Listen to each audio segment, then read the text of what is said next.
întreb încă o dată. Spuneți, vă rog. În calitate oficială Da. pe care v-am prezentat, Da. mă permiteți sau nu acces? Da, ascultați-mă puțin. În calitatea dumneavoastră oficială, ați venit, v-ați prezentat, eu anunț centru de comandă, Nu, m-ați aștept spus un să mă răspuns. întorc. De identificare al dumneavoastră, cum vorbiți cu mine? Dumneavoastră sunteți șeful lor? Mergeți la celelalte burți. Deci șef de dispozitiv sau? Pisa, a treia poartă. Șef dispozitiv?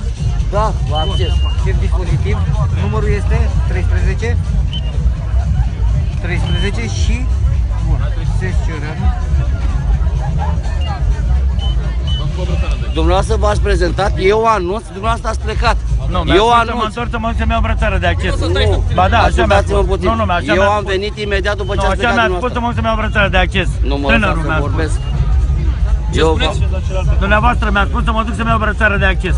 eu v-am spus, Așa mi s-a explicat. Eu vă spun ce mi Da. s-a explicat mie, nu ce Dar vreau să știți că fac. avem ascultați-mă aceleași puțin. legi în fața Da, cărora domnule. răspundem, da? gata, nu mai vorbi, gata. De cum să nu? Veți Lăsați să vorbească, să spună Nu, punctul de vedere. Să-și facă puțin Ei, nu, treaba. lăsați-l să spună punctul de Este vedere. aici domnul Maior, o să...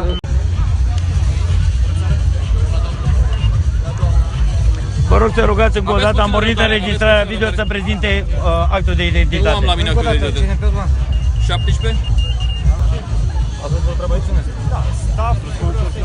Mergeți la celelalte părți care sunt... Da, vă rog, libere. Mergeți pe partea cealaltă, vă rog frumos. Mergeți pe partea cealaltă, că avem puțină treabă aici. La celelalte părți.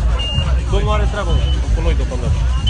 Luați un act de identitate. A treia poartă. Nu am la mine. A treia poartă. Foarte bine. Ce număr de identitate aveți? 264. Cum vă numiți? Sali, Lâi, Da? Taner. Tamer, cum se aude, da? Da. CNP-ul știți? Nu știu.